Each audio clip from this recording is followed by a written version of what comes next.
from Team Number 3 News. We're broadcasting today from beautiful British Columbia, Canada. Over the past week, students from the Lucerne School of Business and the University of the Fraser Valley have been exploring the topic of leadership in the context of globalization. We're broadcasting on Friday, October 18th, 2013, also known as the First Nations Day. Now we are going to go to the UFB campus in beautiful Chilliwack, BC. We're going to see an introduction by Elder Eddie Gardner, as well as a question and answer period by Justice Stephen Point, former Lieutenant Governor and Justice of BC, as well as former Tribal Chair for the Stolo First Nation. Consider the son our relatives. And it's really important to come to an understanding that we as Pueblos in this territory have a very, very unique and very special relationship to the land and the water and the resources here in this part of the world. There has been some archaeological findings, research that has confirmed that we Stolo people have lived in this territory for some 8,000 to 10,000 years. And through that relationship, through that history, the people have certainly have very, very deep roots. Welcome you. Give you a warm welcome. Arthur.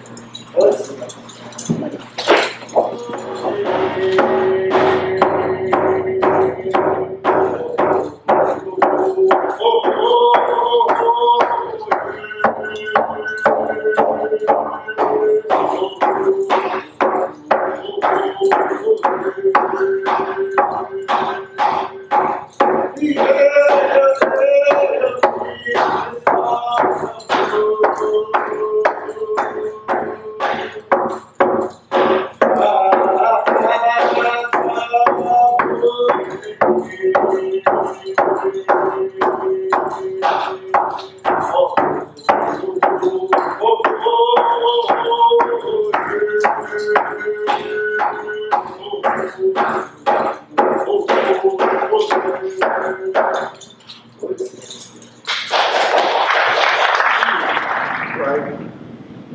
When Aboriginal nations are given the autonomy, right, through self-government legislation and policy, right, they're given the responsibility, right, to care for themselves again.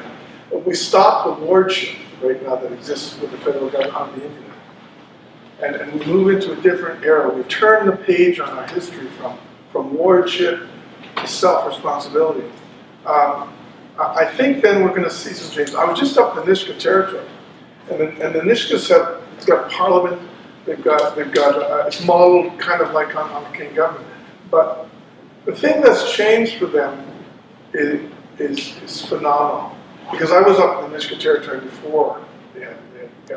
As a judge, I was going in there. We used to hold court in the bingo hall, you know, and they had all the problems that any community had back in those days.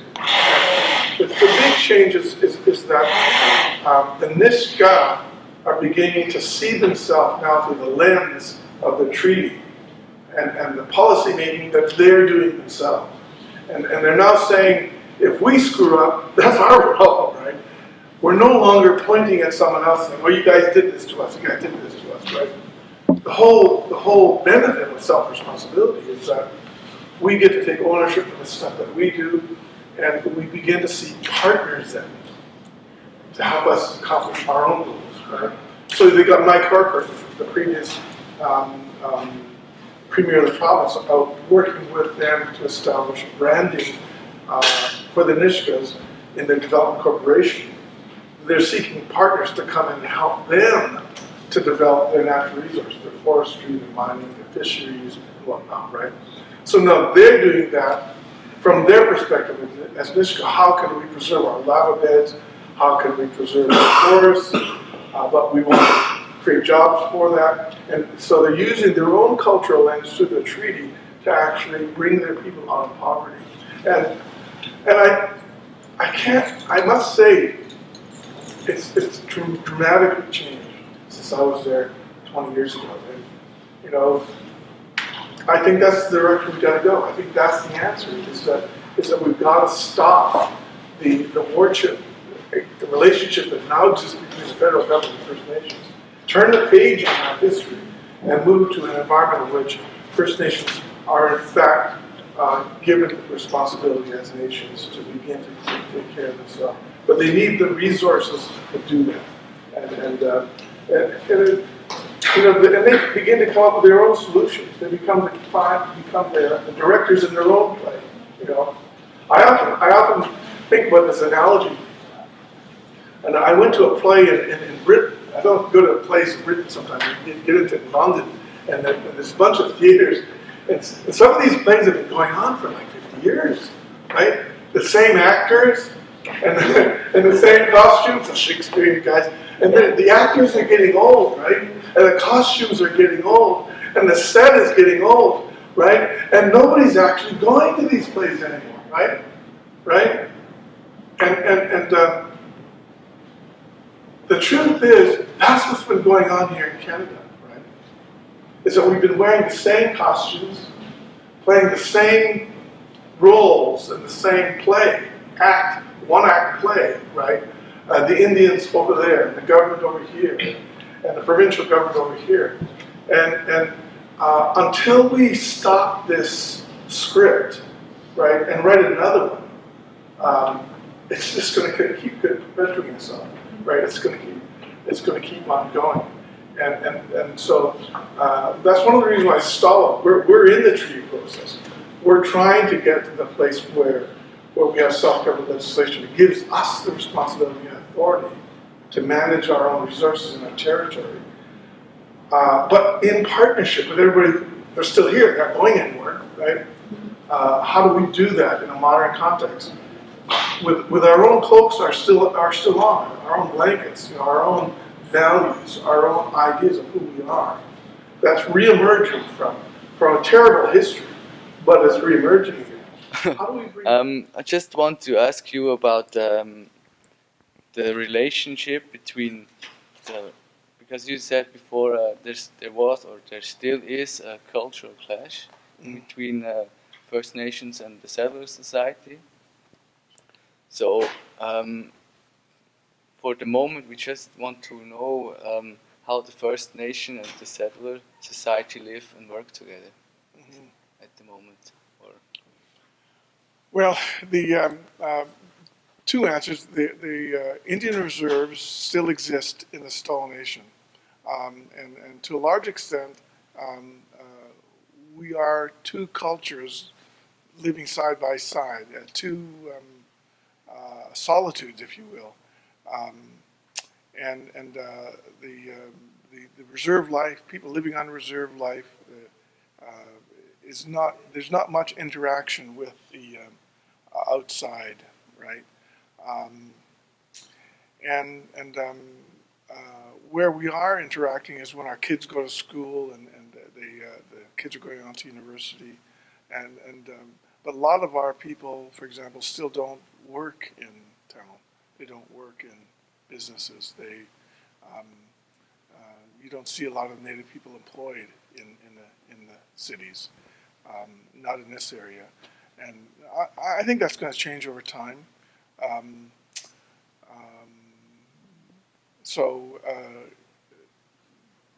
When I was tribal chairman, we used to meet with the mayors and have dinner with them from time to time. But the services that the cities provide for the reserves, we don't pay tax to the city, and so a lot of the services don't. If we want sewage, we have to pay for that ourselves. It doesn't come. So a lot of our communities don't have sewage, for example. A lot of our communities don't have the amenities like sidewalks and lights and whatnot that the cities have. And so we have to pick up our own garbage and do our own thing. So there isn't a lot of interaction between the cities and us. we're two groups living side by side, and that's the way it is. But are there any projects which, for the future, there's more interaction between these two societies? Or? Oh yeah, I see that. I see that. There's certainly things coming up on the horizon that I'm looking at here, that we're trying to build a cultural center in the city of Chilliwack that would attract people from all over the world, right? And that's going to require cooperation from the city and the First Nations, and I think that would be a great benefit to us in terms of providing employment and revenue to the city too. So yeah, there are projects like that are coming up. I think there are certainly the economic development projects that are happening right now on places like Squamish and Chiacton. They are a benefit to the city because those businesses, I think, operate under the auspices of the city. They have to get licensed from the city, and I think they pay taxes to the city. But those are just two reserves out of the 9 in Chilliwack that have got that kind of business development. Thanks. Very interesting. I think, yeah. Thanks for the interview, for the nice answers, and yeah. Oh, you're welcome. You're welcome. Next, the class was treated to a presentation by Tumia Knott, Director and Legal Counsel of CM Kwantlen, the First Nations based in the Langley area. Tumia shared with us her experience in leadership and economic development. We have the stimulus community here by the Harrison. That, again, their territory is, takes up a large portion of the Harrison watershed. We only extend the breadth that we do really to just capture, as a means of capturing that we know there were long-standing relationships, for example, that Kwantlen had with the stimulus people, with other people that also resided in the territory. But again, it has a layer of complexity, as you can appreciate, with a number of different communities, all with lines on the map, all with government asking, what is your line on the map, and who do I, if I'm a government person, who do I talk to about this particular thing happening in this area? In British Columbia and Canada, there's different, some First Nations operate on a hereditary or a custom traditional form of leadership. Others operate under an electoral system that's has its roots from the Indian Act. And so there's specific provisions in the Indian Act, federal legislation that defines how First Nations are governed, how their government is set up in jurisdiction council. So we don't operate on an electoral system, we have a hereditary system. So our chief, Marilyn Gabriel, she has been chief for over 20 years in our community. Her father was chief of our community for many decades, and his father was chief. So our chief will pass her title on to one of her children. Today, you talked a lot about economic development within your First Nation, and I was just wondering what is the current impact on community members and what you believe will be the future impact on community members with these projects? Okay. Well, I think the current impact is largely just being able to have the resources, to build the resources in our community to deliver programs and services to our community members, to be able to grow in economic wealth, to look at other opportunities we might want to get involved in the future. Those are the primary goals. And it seems like you have a lot of projects on the go, as you discussed earlier. Our group was just wondering, is this very typical of First Nations in this area, or does your First Nation, the Kwantlen First Nation, seem to be kind of ahead of the game on economic development? I think in terms of number of projects, I think you're correct. We do have quite a lot of things on our plate. It's been strategic in nature. Our goal, a strong goal of our community has been to really be self-sustaining and be have the ability to grow in again in programs and services that we can deliver to community members, to grow in just the presence and knowledge of Kwantlen within our territory. So that's been really the driving force behind our, I think, passion for getting involved in economic development, and that's what I guess through that's what sparked the number of our opportunities. And so we do find ourselves in this situation where we've got a lot of things on our plate right now, and again, trying to be realistic as well about not wanting to, go over the deep end and take on too many things that cause its own set of problems as well. So it's trying to find that balance. Great. As a closing to our day, we went on to enjoy a beautiful dinner prepared by UFE students in the Rivers Dining Room in Chilliwack. The event was hosted by Mrs. Maureen Everett and Dr. Mark Everett. Okay, for us it was a very exciting week. We could learn a lot of new things and get some nice impressions, and especially also good impressions from Vancouver and the area here.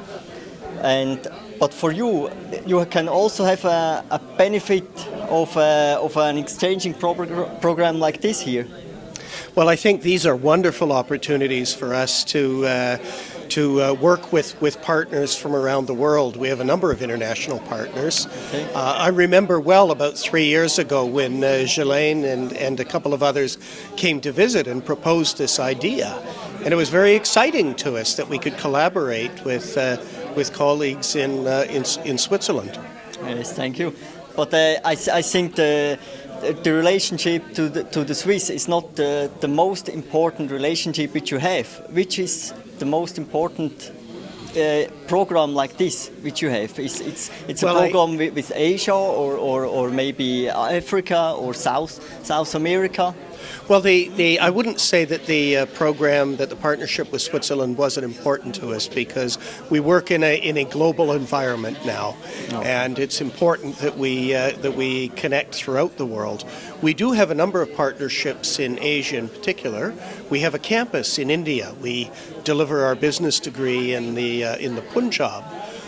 What drives that is very many of the immigrants to this part of Canada have come from that part of the world. Yeah, for sure. And there's strong family connections and strong interest in the cultural connections between those two countries. We also have strong connections, strong partnerships with China. But in an indirect way, I guess, because we have a partnership and a campus that delivers business programs in India, and now we are connected to you in Switzerland, you too have a connection to the Punjab in India. Yes. And with this, our First Nations Day comes to a close. From a beautiful welcome by Mr. Eddie Gardner, to our expert speakers, to the wonderful dinner provided by the Culinary Arts program here at UFB. It's been a memorable day for all. We'd like to thank our speakers, hosts, as well as everyone else who was involved in making this day possible. So from British Columbia, Canada, goodbye and good night.